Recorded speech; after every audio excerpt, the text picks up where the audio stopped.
DJ, kick the walk-on music for Congressman from Illinois, Paul.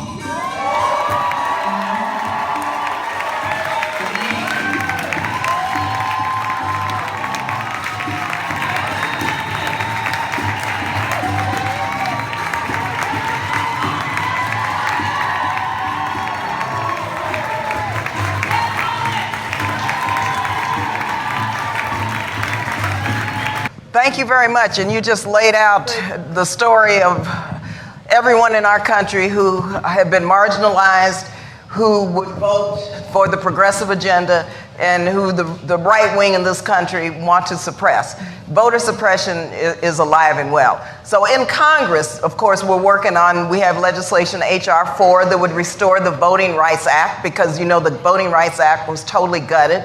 We also have hearings that are being conducted around the country headed by Congresswoman Marcia Fudge to really build the record so that we can move forward with even stronger legislation. But aside from the legislative efforts to restore the Voting Rights Act, we have to work at the state and local level in terms of making sure that these voter ID laws are not passed, making sure that we have, and we're into this next election cycle right now, monitors, lawyers, people watching the polls all the time. I personally want to ask the UN to come in. I've observed elections all over the world, and I think right now we need election observers from all over the world coming to monitor and to look at these tactics that you just mentioned, so that maybe if we put some sunshine on it, you know, at least we'll be able to cast our vote until we can get all of these laws changed. But I would say to you, and I say this all the time to especially young people and people of color, believe me, your vote counts.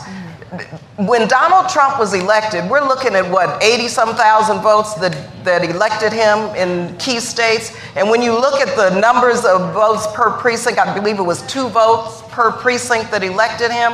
And when you look at who did not vote, people of color, young people, and so we have to really recognize the fact that one vote can make a difference. And I got involved in politics. I was one who did not believe in voting. I did not believe in the two-party system. I was never registered to vote, and I would not vote. And I had a class at my college, Mills College in Oakland, California, and I was required to work in a campaign. And I was going to flunk that campaign because I was a Black Panther Party community worker, and I believed in community activism, right? You weren't going to get me to vote, and so I was going to flunk the class. And that was in the day when all white guys were running. And so, as Black Student Union president, I invited Shirley Chisholm, the first Black woman elected to Congress, to come to my college to speak. I had no idea she was running for president. She took me to task. After she spoke, I went up and I told her, you know, I know my vote doesn't count. And she said, wait just a minute. What are you talking about? You're on public assistance, aren't you? You are struggling with childcare. You have to bring your kids to school, don't you? You don't have any money for childcare. You're on food stamps, aren't you? Don't you want the opportunities that everyone has? Don't you want to dismantle and disrupt racism? I mean, she went on and on and on. So she convinced me at least to try to pass my class. And so I asked her, how do I get involved? The first thing she said is, you've got to register to vote. I said, no.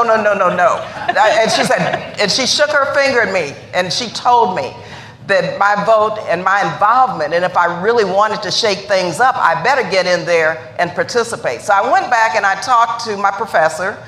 I told her reluctantly I would try to pass this class.